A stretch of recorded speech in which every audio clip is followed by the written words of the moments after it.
아멘. 예, 우리 믿게 교도 가십시다. 읽으시면서 하나님의 음성이 들려지길 바랍니다. 요셉이 이끌려 애굽에 내려가매 바로의 신하 친위대장 애굽 사람 보디발이 그를 그리로 데려간 이스마엘 사람의 손에서 요셉을 산이라.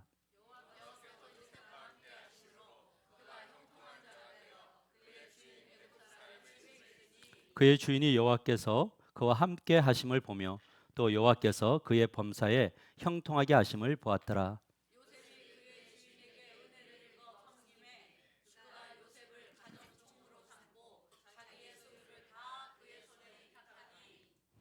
그가 요셉에게 자기의 집과 그의 모든 소유물을 주관하게 한 때부터 여호와께서 요셉을 위하여 그 애굽 사람의 집에 복을 내리심으로 여호와의 복이 그의 집과 밭에 있는 모든 소유에 미친지라.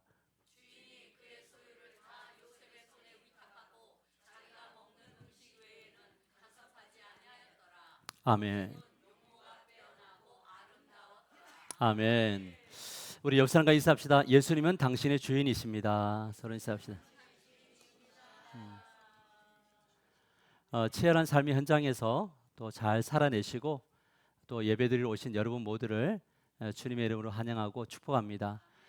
오늘 하나님 주신 은혜를 힘입어서 삶의 현장에서도 살아계신 하나님의 은혜를 경험하게 되는 그런 간증들이 많은 그런 개인과 교회가 되기를 소망합니다. 미국 시카고의 성공한 변호사이자 신앙인이었던 한 사람이 있습니다. 그의 이름은 호레이쇼 스패포드라는 사람입니다. 그에게는 사랑하는 아내가 있었고 또 4명의 딸이 있었습니다. 저는 딸이 없어서 잘 모르지만 아들하고 딸은 좀 차이가 좀 많은 것 같아요. 우리 목사님들하고 이렇게 대화 나눠보면. 근데 이 4명의 딸이니까 얼마나 예뻤겠어요. 그런데 아무런 문제 없이 행복한 나날들을 살아갔던 이 스패포드의 삶에 여러 가지 어려움이 닥쳐옵니다. 어느 날 시카고에 대화재가 일어나게 되는데 1871년에 화재가 일어나서 그렇게 모든 재산을 쌓았던 재산을 집이랑 다 날려버립니다. 하지만 비극은 여기서 끝나지 않고 1873년에 여기서 이제 더 이상 살 수 없으니 이제 우리 원래 본향으로 가자 해서 유럽으로 이제 배를 타고 가는 도중에 배가 침몰하게 됩니다.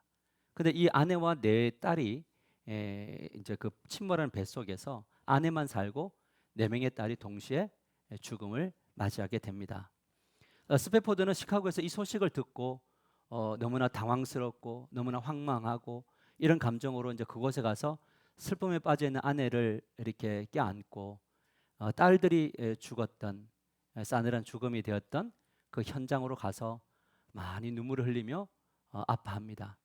근데 그 배 위에서 하나님이 성령을 통해서 막 감동과 위로를 주시면서 그가 그 슬픔의 마음을 품었지만 수첩을 꺼내어서 이 가사를 적게 됩니다.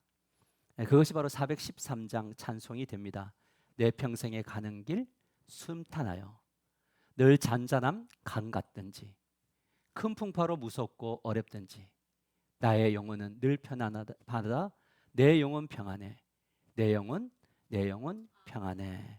라고 하는 그 고백을 했다는 거죠. 여러분, 우리는 이 지점에 서본 적이 없기 때문에 사실 이해가 되지 않습니다. 재산을 모두 잃었고 4명의 딸을 한날에 잃어버렸습니다. 마치 현대판 욥과 같은 그런 삶을 살아낸 거죠. 어떻게 보면 이런 절망이 우리가 경험하게 되면 좌절과 절규의 노래를 부르는 것이 정상이고, 어쩌면 욥의 아내처럼 그냥 하나님을 욕하고 그냥 우리 죽자라고 하는 것이 오히려 우리의 솔직한 심정인지 모르겠습니다. 그런데 스패포드에게는 그 절망의 상황 속에서 하나님이 주시는 샬롬이 임하게 됐다는 거죠. 이거를 어떻게 이해할까요? 주님은 우리들에게 약속하셨습니다. 세상이 줄 수 없는 평안을 너에게 주겠다. 이것은 세상이 생각할 수 없는 평안입니다만 이것은 스패포드에게 그대로 성령을 통해서 임한 평안이다라는 거죠. 문제는 절망인데 내면 안에 뭐가 있느냐? 평강이 오게 된다. 무엇을 보여주는 거냐? 하나님의 통치를 받는 백성은 에게 형통이라는 것은 환경으로 결정지어지진 않는다. 물론 환경이 따라주면 좋겠지만 인생이라는 것이 어떻게 좋은 일만 있을 수 있겠는가? 희노애락이 계속적으로 순환되어 찾아온다는 거예요. 기뻤는데 분노가 일어나기도 하고, 정말 이 애통하는 마음이 있었는데 갑자기 즐거움이 형성되기도 하는 거죠.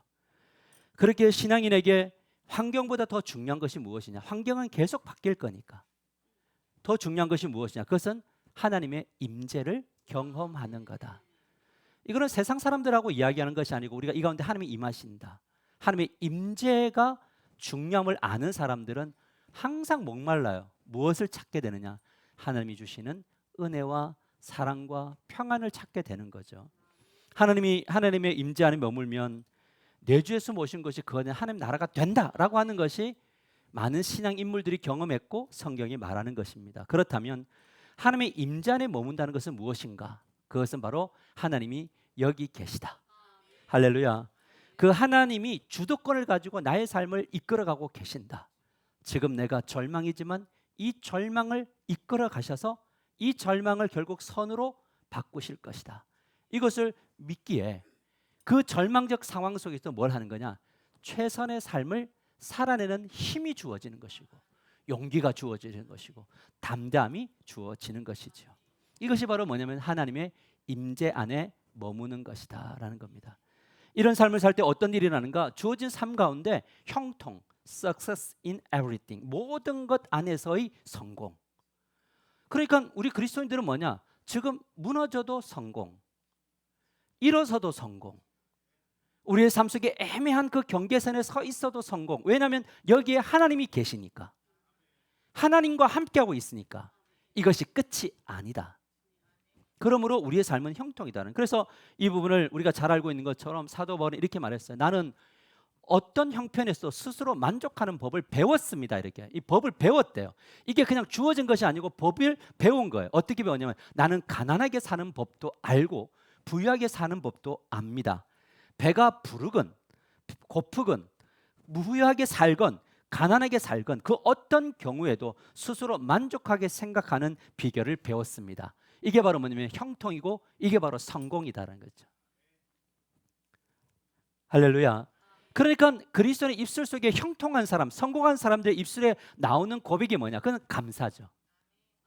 내가 지나왔던 모든 것들이 감사죠.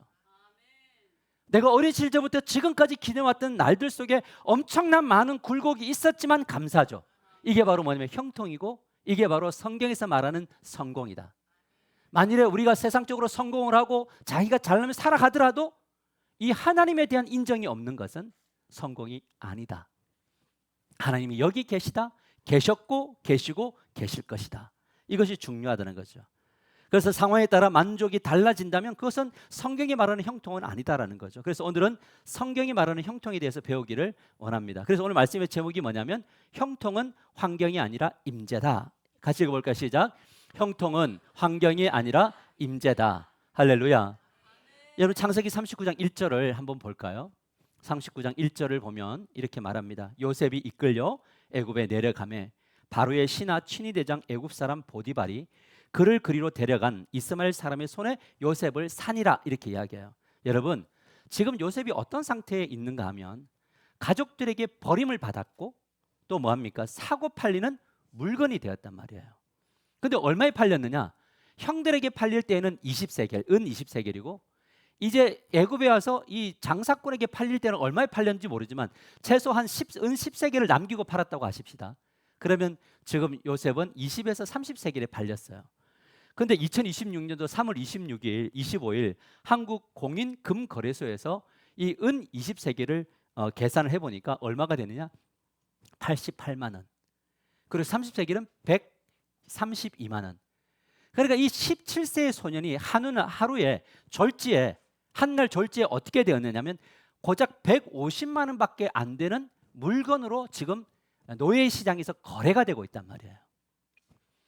여러분 무엇보다 더 이상 인격적인 대우를 받을 수가 없어요. 미래에 대한 희망도 가질 수 없는 상황에 놓이게 됩니다. 여러분 우리는 이것을 보면서 신앙에 대한 회의와 충격이라는 것을 먹습니다. 왜냐하면 이 요셉이 누구입니까? 그의 할아버지, 증조할아버지가 누구예요? 아브라함이죠. 그리고 그의 할아버지가 누구냐면 이삭입니다. 그의 아버지는 야곱이에요.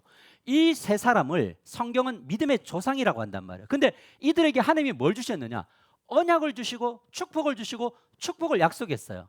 너의 자손들도 너와 같이 똑같이 복을 받을 거야 라는 메시지를 받았단 말이에요. 그럼 요셉에게 이런 일이 일어나야 되나요? 여러분, 이렇게 신앙의 명문 가문이면 뭐냐면 고난과 어려움이 한 길로 왔다가 열 길로 도망가는 것이 우리가 원하는 공식 아니에요? 맞죠? 그런데 요셉이 어떤 상황에 놓이냐면 사고 팔리는 물건이 되어버렸다는 거죠. 무엇을 보여주는 대목인가? 아무리 신앙이 좋은 집안이어도 그의 자녀들과 각 사람을 이끄시는 하나님의 방식이 다 다르다. 이 말을 바꾸어 말하면 신앙의 명문 가문 3대 기독교 집안, 우리 집에 목사들이 많고 장로들이 많다고 자랑을 하여도 이것이 후손들의 삶을 무조건 보장하지는 않는다. 그러나 오해하지 말기를 바랍니다. 부모의 신앙이 아무런 영향이 없다는 말이 아니라 부모의 훈계와 부모의 교훈과 기도는 반드시 자녀들의 인생에 합력하여 선을 이룰 건데, 그 합력하여 선을 이루는 지점이 어디냐? 부모의 간절한 기대, 하나님의 통치받기를 원합니다. 이렇게 대통령 되기를 원합니다, 이런 거 말고 통치받기를 원합니다라고 하는 이 간절함이 우리의 자녀들이 하나님 앞에 손을 들고 와서 하나님 항복합니다, 하나님 나의 인생을 붙들어 주십시오라고 하는 이 타이밍이 맞아떨어질 때 선이 이루어진 줄 믿으시길 바랍니다. 그러면 뭐가 되냐? 부모의 기도, 부모의 교훈, 부모의 훈계는 중요하죠. 왜요? 부모는 청직이니까. 할렐루야. 그래서 우리는 하나님은 이렇게 우리의 삶을 어떻게 이끌느냐? 불공평하게 이끌어 간다고 하는 이 지점에 우리가 서게 되는 거죠. 지난주에 설교를 하러 갔는데 제가 참 많이 사랑하고 아끼는 동생 같은 또 동력자인 목사님입니다. 이 목사님은 그냥 금수저 집안, 목사인데도 금수저가 있고 흙수저가 있단 말이에요. 이분은 어머니가 엄청난 부동산 부자, 오늘 목회를 그만둬도 전혀 인생에 지장이 없는 부자. 근데 미국에 왔을 때 저는 엄청나게 한 2-3시간 자고 열심히 일을 해야지 살 수 있는데 이분은 그냥 평안하게 살고 교회도 부교육적으로 들어가서 또 부교에서 편안하게 살았어요. 근데 이번에 가니까 목사님이 요만한 두꺼운 큰 책을 하나 이렇게 보여주면서 목사님, 저희 교회도 건축하게 되었습니다 그러더라고요. 근데 그 장인어른이 이미 땅을 250평을 이미 준비해서 건물까지 지어놓은 상태인데 그곳에 아파트 개발이 됐어요. 그래 가서 이제 그 장로님과 함께 이제 우리 교회가 왜 이만큼의 보상을 받아야 되는지를 나이스하고 합리적으로 발표를 했어요. 그랬더니 그 조합에서 그 정도면은 97억을 요구를 했는데 그 정도면 가능할 것 같습니다라는 응답을 받았단 말이죠. 여러분, 복을 받아 계속 복이 되고 있나요? 자, 그런데 저는 어때요? 저는 똑같이 건축하는 상황인데 산 넘어 산이야. 엄청난 노력과 수고를 해야 돼요. 그래도 될까 말까 하는 걸 판에 있어요. 여러분, 그렇죠? 하나님은 공평하신가요? 불공평하시죠? 어제도 저녁에 막 열심히 끝까지 이제 땀을 흘리고 집에 와서 샤워하고 저녁에 와서 이렇게 앉아서 주일 사역을 마쳤어요. 근데 머리는 너무 가벼워졌어요. 왜냐하면 그동안 정신적 노동을 하다가 육체 노동을 막 하루 종일 일간 하니까 머리가 싹 비워지더라고. 일을 하니까 머리에 복잡한 게 하나도 생각이 안 나요. 그래서 머리가 엄청 가벼워졌어요. 그런데 몸은 엄청 피곤해요. 그런데 기분이 나빴을까요? 제가 그 목사님하고 대화를 나누고 오면서 저 목사님은 어떻게 처음부터 끝까지 평안하고 난 이렇게 막 오리처럼 겉으로는 우아한데 밑에는 오리처럼 막 이렇게 발을 젓고 있는가? 내 인생은 왜 이럴까? 막 이러면서 그렇게 슬펐을까요? 아니에요. 저는 정말 진심으로 그 목사님이 잘 되는 게 좋아요. 기뻐요. 저는 주변의 목사님들이 잘 되는 게 너무 좋아요. 왜냐하면 하나님이 각 사람을 이끌어가는 방식이 다 달라요. 저는 지금 이 상황이 저에게 최고의 은혜예요. 여러분, 우리가 놓치지 말아야 될 것이 뭐냐? 우리가 믿는 하나님은 어떤 분이시냐? 모든 것이 합력하여 선을 이루시는 거죠. 근데 목사 돼서 최고 좋은 게 뭐냐? 이 결핍 속에서 정말 아둥바둥하면서 하나님 바라보면서 가는 것이 뭐냐? 그것 중에 가장 큰 은혜는 인간 되는 거예요. 여러분, 저는 인간이 아닌가요? 저 인간이에요. 그리고 다른 사람들보다 그나마 괜찮게 살려고 노력해요. 그런데 여기서 말하는 인간됨은 무엇이냐? 하나님 없이는 나는 아무것도 못합니다.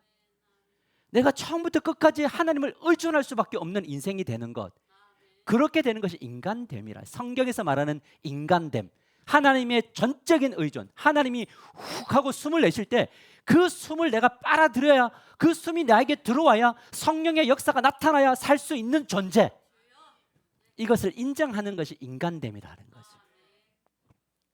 그렇게 나에게 주신 땅에서 최선의 삶을 사는 거예요. 그래서 나의 몫은 내가 하고, 그 다음에 주님의 일은 누가 하고? 주님의 일을 하고. 나는 최선을 다해가고 있는데 망하게 하는 것은 누구 책임? 주님 책임. 근데 나는 확신해요. 주님은 안 망하게 하신다. 갈 거예요. 그런데 요셉은 이 원리를 점점 알아가고 있어요. 저는 오랜 시간이 되어서 알았는데, 이제 이렇게 나이 50대 중반이 되어서 이제 인간 되고 철 들어가는데, 이 청년은 17살 때 이 비밀을 알아가고 있단 말이에요. 그리고 그는 주어진 환경에서 노예인데 좌절하지를 않아요. 앞이 캄캄한데. 여러분 눈 한번 감아 보세요. 그 여러분의 미래인데. 그런데 좌절하지 않는단 말이에요. 그리고 정말 열심히 살아요. 그리고 그 주인 보디발에게 뭘 받냐? 인정을 받아요. 자 보세요. 창세기 39장 4절. 요셉이 그의 주인에게 은혜를 입어 섬김에 그가 요셉을 가정 총무로 삼고 자기의 소유를 다 그의 손에 위탁하니. 자, 요셉이 뭐예요? 노예였는데 이 주인 보디발이 모든 것을 다 위탁할 만큼, 자녀와 아내를 제외하고는 다 위탁을 합니다. 그만큼 뭐라면 인정받는 사람이었다는 거죠. 자, 그런데 자 여기까지 보세요. 요셉이 인정을 받았어요. 누구에게? 보디발에게. 여러분 한번 생각해 보십시다. 여러분들은 누군가에게 인정받고 싶으세요? 밖에 나가서 직장 생활하면서 상사들에게 인정받고 싶으세요? 권사님 앞에서 아멘 하면 다른 사람 대답 못해요. 근데 솔직하게 제가 이 생각을 하면서 어느 날 설교를 준비하면서 인정받았다라고 하는데, 과연 우리 성도들은 누군가에게 인정받고 싶을까? 회사를 다니면서 내가 저 사장에게, 저 내 윗사람들에게 나 인정받아서 내 뭐 해야지, 이런 생각을 할까? 근데 놀라운 건요, 세대마다 인정에 대한 욕구는 다 가지고 있는데 인정을 받아들이는 것이 다 달라요. 우리 도표를 한번 보시면 X세대, 즉 40에서 61세는 물론 저대로 다 되는 건 아닙니다. 인간들이 하도 다양해서 X세대인데 G세대처럼 살 수도 있어요. 그러나 평균적으로 볼 때 40에서 61세는 나는 인정받기 위해서 나를 맞춰가요. 왜냐하면 세상에서 인정받아 그 발판을 받고 올라가고 싶어요. 그런데 밀레니엄 세대 20에서 25세는요, 나는 인정은 받고 싶지만 납득이 돼야 된대요. 왜냐하면 지금 나를 인정해 주는 사람이 인정받을 만한 인격과 실력을 갖추고 있는가? 내가 볼 때 저거 인간도 아닌데 자꾸 나를 인정한대. 그럼 그 인원은 인정 안 받고 싶다고 하는 게 밀레니엄 세대고요. 이 제네레이션 Z 세대는 14에서 29세는 뭐냐면 인정받고는 싶으나 뭐가 좀 35세 인정받고는 싶으나 그러나 나를 바꾸고 싶진 않대요. 자, 인정을 받고 싶은데 누군가 뭐 이렇게 하라 그러면 나는 안 바뀔 거야. 이게 이제 G세대고요. 알파 세대 0세부터 13세 이 애들은 나는 이미 괜찮은데 꼭 받아야 되나? 왜 받아야 되지 인정을? 이런 게 지금 우리 옆에서 예배를 드리고 있어요. 그 아이들이. 내가 왜 예배를 인정을 받아야 되지? 여러분 이렇게 살아가는 시대 속에 있어요. 우리가 살아가는 이 시대가 이 성경의 메시지가 인정을 받아야 되는 것이 삶의 현장에서 맞다라고 이야기하는데 모든 사람들이 인정을 받는 것이 다 달라요. 그건 여러분의 마음이에요. 그러나 흥미로운 것은 뭐냐면 성경은 각 세대의 생각과 다르게 이 요셉의 이 삶을 지향해라. 너희들은 세상 속에서 인정받는 사람이어야 한다를 성경은 모든 역사 속에서 가르칩니다. 이건 신약에도 똑같습니다. 왜 그렇게 해야 되는가? 우리는 세상 사람들과 다른 사람이죠. 이거 인정하세요? 우리는 어떤 사람입니까? 겉으로는 똑같지만 우리는 누구의 자녀냐면 하나님의 자녀죠. 하나님 나라의 백성이에요. 그렇기 때문에 하나님 나라의 백성들은 어떻게 살아야 되는가? 하나님 나라의 백성들은 어떤 존재인가? 우리는 하나님의 얼굴이다라는 거예요. 답시다. 나는 하나님의 얼굴입니다. 가정 안에서도 자녀들이 나를 통해서 하나님을 볼 수 있어야 돼. 가정 안에서 자녀들이 나를 볼 때 하나님 상을 세워요. 여러분, 세상 사람들은 하나님을 보고 싶어 해요. 근데 어떻게 보느냐? 하나님이 나타나질 않아요. 하나님이 누구를 통해서 하나님을 보기를 원하냐? 바로 우리를 통해서 세상 사람들은 하나님을 봐요. 요셉은 이것을 알았어요. 이게 바로 구원받은 자의 삶이에요. 그런데 회사에서 밥 먹을 때도 내가 그리스도인인 것을 안 드러내고 내가 끝까지 그리스도인인 것을 감추었다가 어느 날 사람들이 이야기하는 게 너도 그리스도인이었니? 너도 교회 다니니? 이거는 뭐냐면 세상 속에서 너무 편하게 살려고. 그런데 하나님이 우리들에게 가정과 세상을 주신 이유는 뭐냐? 너희들은 세상에서 나의 얼굴로서의 삶을 사는 거죠. 그러면 우리의 삶은 성실할 수밖에 없다. 여러분, 그런데 대충 살 수 없는데 창세기 39장 2절에서 3절을 보면 이렇게 나옵니다. 보세요. 여호와께서 요셉과 함께 하심으로 그가 형통한 자가 되어 성공했죠. 그의 주인 애굽 사람의 집에 있으니, 자, 여기가 중요합니다. 그의 주인이 여호와께서 그와 함께 하심을 뭐 했다고요? 보았죠. 또 여호와께서 그의 범사에 형통하게 하심을 보았더라 이야기를 해요. 요셉은 뭐 했느냐? 하나님의 얼굴을 드러내는 하나님의 대리자, 사신이었다는 거예요. 여러분 어때요? 가정에서 여러분 자녀들이 아빠 엄마를 보면 하나님 보는 것 같아, 이런 고백을 듣나요? 여러분들이 직장 생활 속에서 사람들과 만날 때 당신을 보니까 하나님이 어떤 분인가 알겠다, 이런 소리를 듣나요? 여러분, 이것이 바로 그리스도인들의 삶을 살아야 되는 이유다라는 거죠. 요셉은 노예라는 지점에서 무너지지 않았어요. 오히려 노예가 아닌 사람들보다 더 탁월한 삶을 살았어요. 이것이 가능했던 이유는 뭐냐면 하나님이 여기 계시다라는 것을 믿었기 때문에 성실한 삶을 살아낸 거죠. 여러분, 그리스도인에게 가장 위험한 게 뭐냐면 게으름이에요. 여러분, 영적인 성장도 게으르면 성장이 안 돼요. 여러분, 이 땅에서 잘 사는 것도 게으르면 안 돼요. 뭘 해야 되느냐? 성실해야 돼요. 그 가운데 뭐가 일어나냐? 하나님이 일하세요. 여러분, 치유가 일어나기를 원하십니까? 성장이 일어나기를 원하십니까? 회복이 일어나기를 원하십니까? 영적으로 게으르시면 안 돼요. 누구한테 맡기시면 안 돼요. 누군가가 나를 위해서 기도하는 것은 그분들의 몫이에요. 근데 기도는 여러분들이 하셔야 돼요. 그것도 어떻게 성실하게, 뜨겁게, 간절하게 하셔야 돼요. 그리스도는 어떤 사람이냐? 내게 주어진 그 각자의 포지션에서 최선의 삶을 살아내며 뭘 하는 거냐? 그리스도인 하나님의 얼굴을 드러내는 거예요. 그러면 놀 때도 어떻게 해야 돼요? 그렇죠. 열심히 놀아야 돼요. 근데 주님을 위해서도 영적인 부분에도 어떻게 해야 돼요? 열정적으로 해야 돼요. 근데 저는 그걸 많이 봐요. 참 어렵더라고요. 제가 영성일기를 쓰면서 이거 정말 주님과 이 독대하며 주님의 마음을 알아가는 이 삶이 정말 만만치 않구나를 느껴요. 왜? 안 하고 싶어요. 기도 안 하고 싶어요. 밖에서 열심히 살고 싶지 않아요. 그런데 그래서 우리는 뭐냐? 이 스페포드라든지 이 요셉이 만났던 하나님을 우리가 논할 수가 없는 거예요. 하나님이 우리에게 예수 그리스도를 이 땅에 보내고 십자가에 죽게 하시고 십자가에서 여러분을 구원하신 이유는 뭐냐? 그냥 평소의 삶의 현장에서 세상사과 내가 차이가 없는, 어떻게 보면 세상사보다 더 못한 존재로 구원하시려고 예수님을 보낸 것이 아니란 말이죠. 왜요? 더 평안을 누리고 더 멋있게, 더 멋진 인생을 살려고 구원하셨음을 믿으시길 바랍니다. 그래서 우리 그리스도인들이 매력적인 그리스도인이 되기를 주님의 이름으로 간절히 축복합니다. 여러분, 상상력을 한번 펼쳐보면 여러분, 보디발의 눈에 누가 띄었죠? 지금? 요셉이 띄었겠죠. 근데 요셉을 몇 날을 쭉 돌아보니까 이 애가 좀 다른 아이인 거예요. 말하지 않아도, 시킨 것도 잘할 뿐만 아니라 말하지 않아도 뭔가를 해내고 있어요. 그래서 물어요. 야, 요셉, 너 왜 이렇게 열심히 하니? 그렇게 하지 않아도 돼 라고 말했을 텐데 그때 요셉은 이야기하죠. 내가 비록 노예이지만 나는 하나님의 사람입니다. 그러면 보디발이 뭐라고 이야기했겠어요? 이놈 웃긴 놈이네 이랬을까요? 만일에 딱 할 것만 하고 또 할 것도 안 했는데 갑자기 너는 누구냐 물어볼 때 저는 하나님의 백성입니다. 그럼 뭐라고 해요? 보디발이 이놈의 새끼를 더 두둑이 패든지 더 어려운 걸 줄 거 아니에요. 그런데 평소에 딱 봐도 하나님의 사람처럼 딱 봐도 다른 구별된 인생을 사니까 물었을 때 하나님이 사람입니다.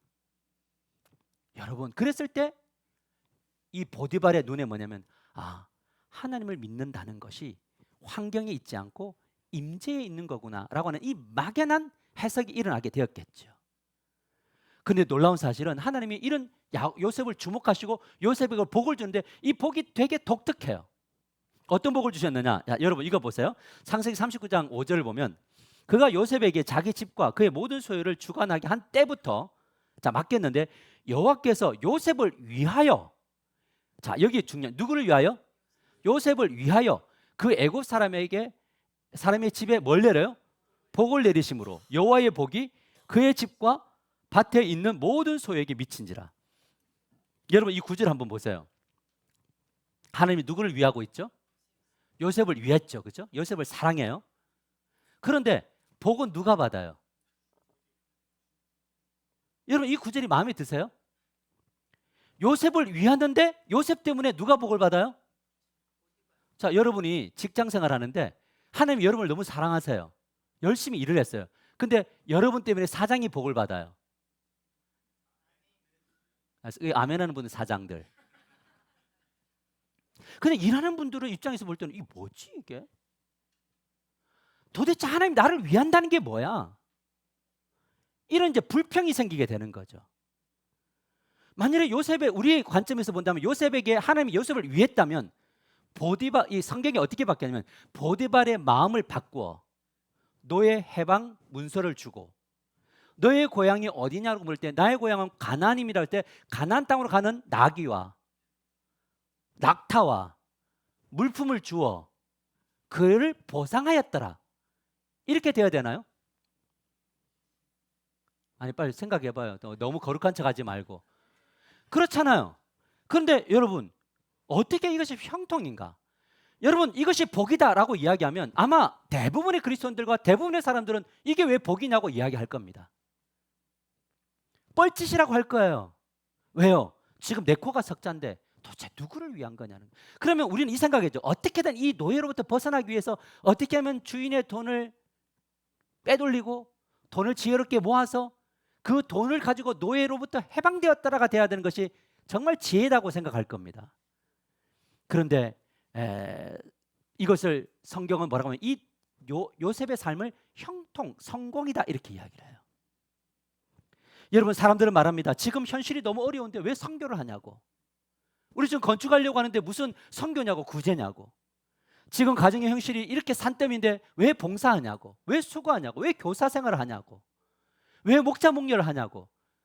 그 뻘짓이라고. 너부터 챙기라고. 이런 이야기들을 많이 합니다. 이런 질문은 수도 없이 들어요. 그러나 성경의 대답과 저의 대답은 명확합니다. 어려운 상황 속에도 해야 합니다. 왜냐하면 나를 통해서 다른 사람이 복을 받는 것이 성공입니다. 이거를 받아들이면 통치 안에 있는 겁니다. 그런데 이걸 못 받아들이면 아직까지 스스로가 왕이고 자기중심적인 삶인 겁니다.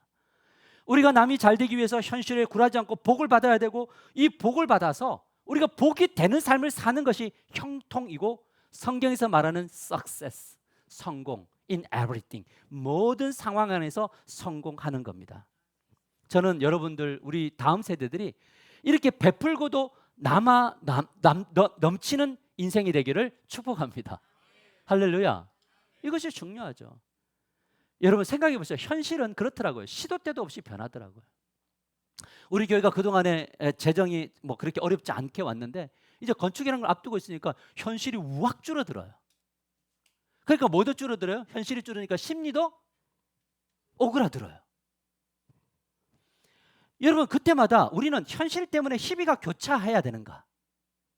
우리는 인간이니까 현실 속에서 희비가 교차될 수밖에 없지만 무엇보다 하나님의 뜻과 계획이 나를 통해서 성취될 수 있겠는가라고 하는 그 궁금증이 있습니다. 그러나 성경은 끊임없이 강조합니다. 하나님은 나를 위한 계획을 가지고 있다. 나를 통해서 당신의 일을 이루신다. 그 끝에는 복을 받아 복이 되는 것이다. 이것을 알기에 잠시 흔들리지만 어려운 상황 속에서도 뭐 하는 거냐? 하나님 복 되기를 원합니다. 복이 되기를 원합니다. 저에게 뭐 달라고요? 복 주십시오.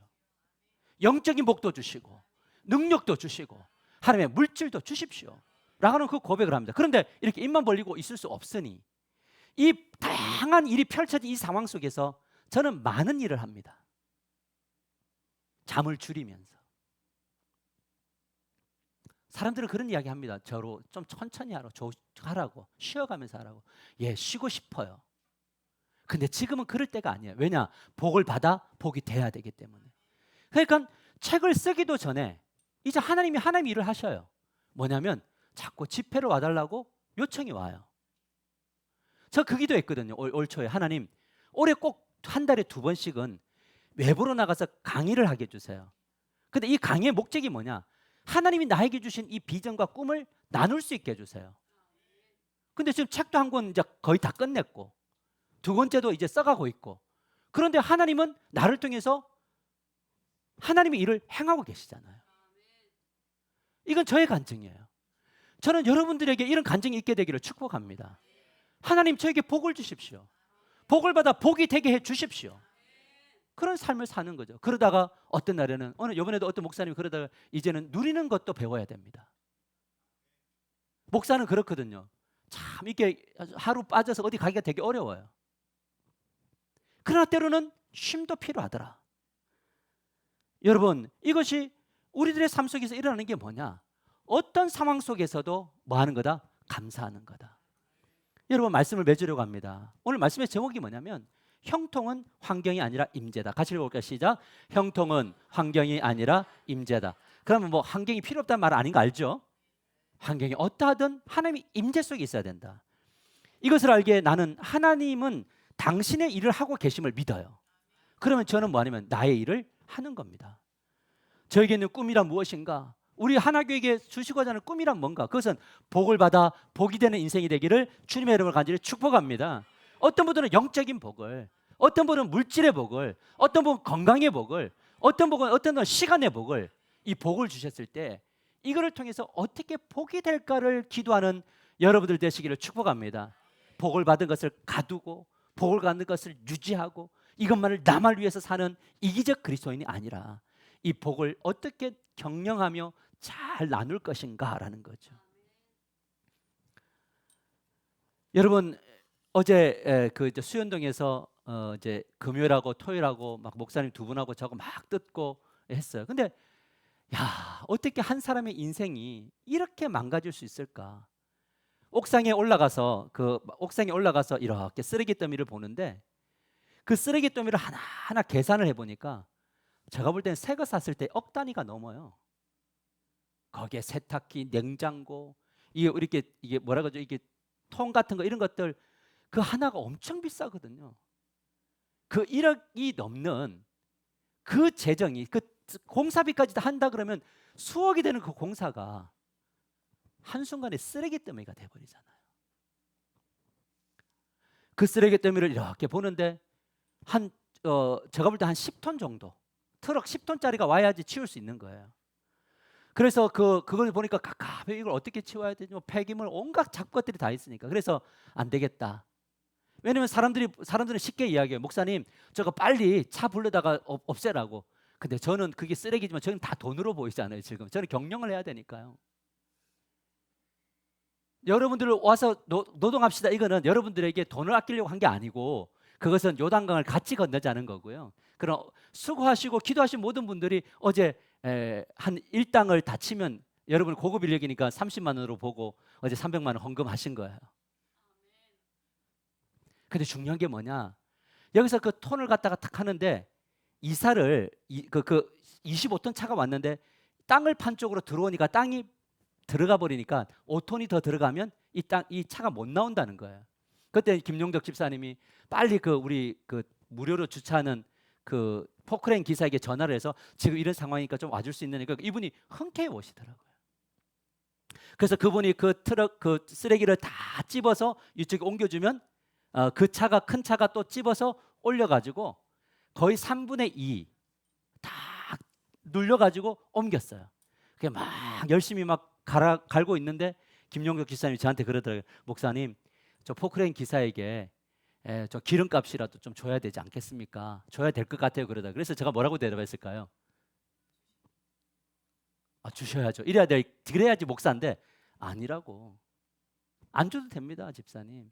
왜냐하면 지금 저 땅에 세대가 포크레인이 있는데 저 땅이 지금 6개월 동안 한 600만 원씩 공짜로 주차한 겁니다. 이 정도 하셔도 됩니다. 하고 이제 공사를 다 끝내고 저는 왔어요. 근데 집에 와가지고 이렇게 설교를 준비하면서 이렇게 다 하는데 복을 받아 복이 되라. 복을 받아 복이 되라. 현실이 아니라 임재다. 복을 받아 복이 되라.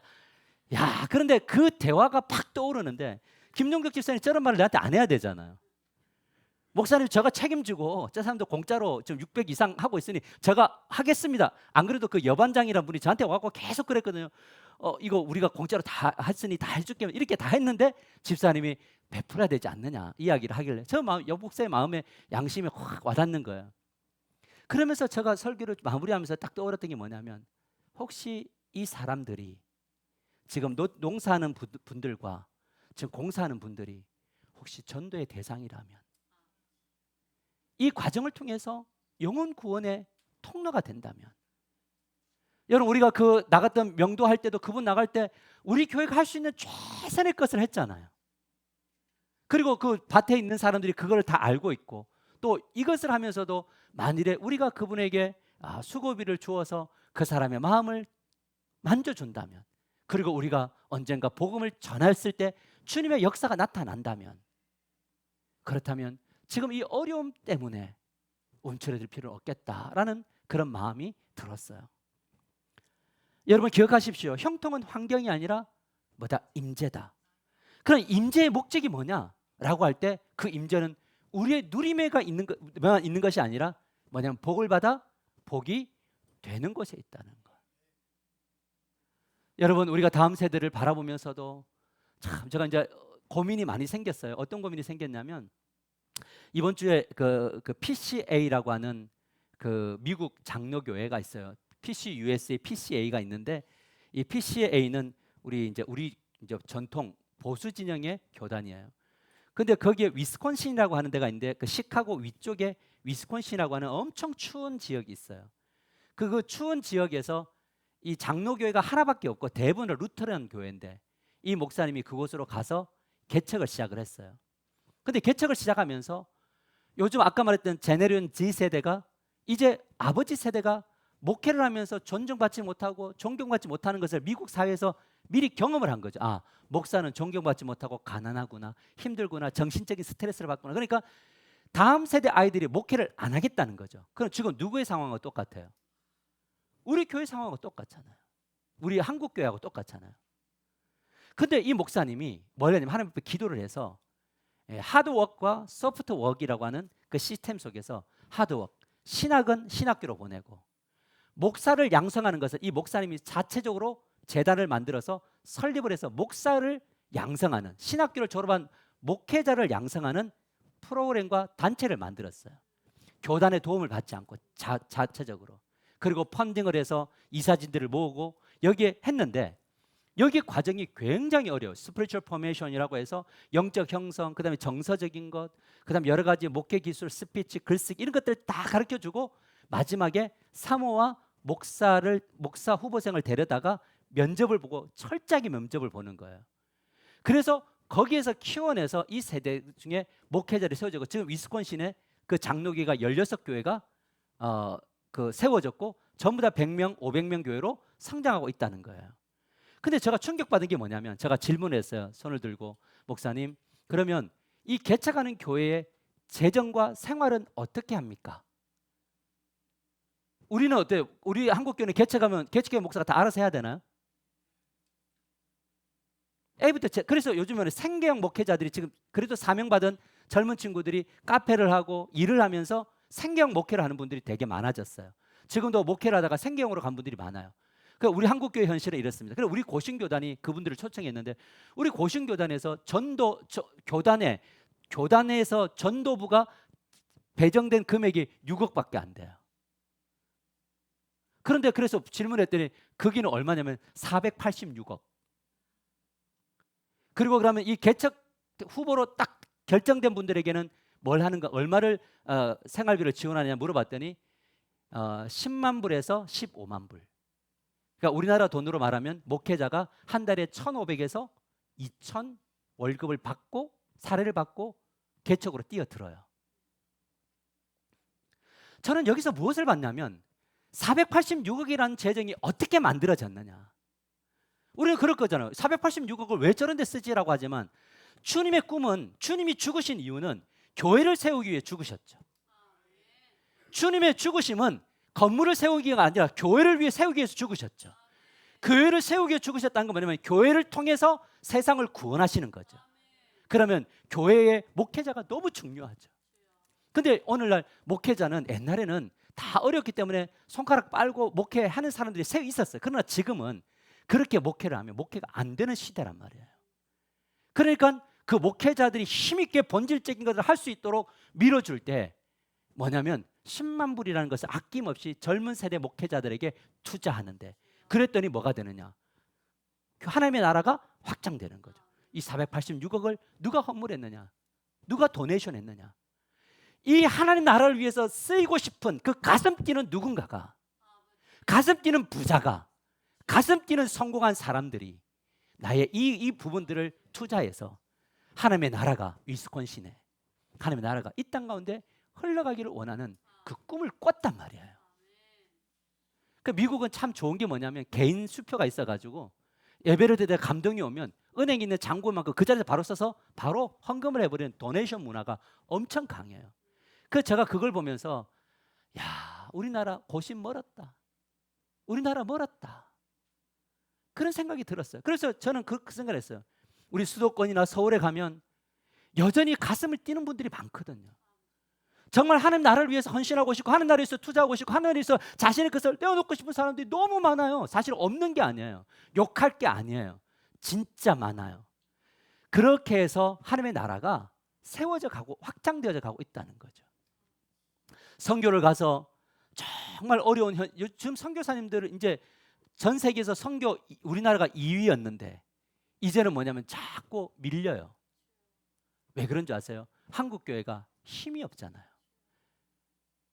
우리의 삶 속에서 정말 하나님의 나라는 뭐냐면, 형통이라는 것은 뭐냐면 환경이 아니라 뭐다? 임재다.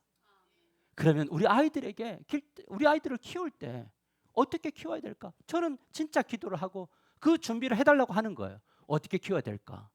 세상에서 정말 세상 사람을 이겨먹는 그런 그리스도인, 지질한 그리스도인이 아니라 아이들이 없어도 당당한, 자기에게 있는 것, 내게 있는 것 너에게 준원히 할 수 있는 그런 교회가 되기를 주님의 이름으로 간절히 축복합니다. 그래서 우리는 지금의 우리의 모습, 모형과 우리의 수준 안에서 머물러 있는 기도가 아니라 하나님 복되고 싶어요. 하나님, 그러나 저에게 아직까지 능력이 없으면 그럼 하나님 복이 되는 비전의 사람들을 보내주세요. 그래서 복이 되게 해주세요 라고 기도하면서 걸어갈 때 놀라운 역사가 나타날 줄 믿으시기를 바랍니다. 그래서 우리는 뭘 해야 되는 거냐, 내가 서 있는 그 자리에 내 부르심 앞에서 옆에 볼 필요도 없고 옆에 사람 간섭할 필요도 없이 나의 그 부르심 앞에 최선을 다하며 함께 서 있는 그 지체들의 손을 잡고 걸어갈 때에 하나님은 놀라운 역사를 이루실 줄 믿습니다. 저는 우리의 이 건축의 과정이 예산에 맞추는 과정이 아니라 비전에 맞추는 과정, 그러려면 정말 하나님이 일하심이 있어야 되는데 그거는 뭐냐, 우리가 할 수 있는 것에 대한 우리가 하되 그 다음에 영역은 누가 하도록, 그러려면 뭐가 필요하느냐, 하나님은 우리의 기도와 우리의 갈망과 우리의 소망을 통해서 이 일이 이루어질 줄 믿습니다. 이 하나님이 아브라함을 택하실 때도 내가 너를 복을 받아 복이 되게 할 거야. 그 다음에 예수님이 이 땅에서 죽으셔서 구원하셨을 때도 제자들에게 요구했던 것은 딱 하나입니다. 너가 복을 받았으니 복이 되라고. 그랬더니 제자들은 다 복을 받아서 복이 되는 삶을 살아냈잖아요. 초대교회가 복을 받아서 복이 되는 삶을 살아냈잖아요. 그래서 하나님, 우리에게 오늘 한 주간 살아가면서 질문할 때 하나님, 저는 이미 형통합니다. 가슴에 손을 따라합시다. 나는 이미 형통합니다. 이거를 어떻게 이 형통을 주님 원하시는 곳에 나누며 내 삶도 복될 수 있을까요? 라고 기도하면서 응답받는 여러분이 되시기를 주님의 이름으로 간절히 축복합니다. 우리 다 같이 통성으로 기도하며 나갈 때에 자신을 위해서 이 빈자리가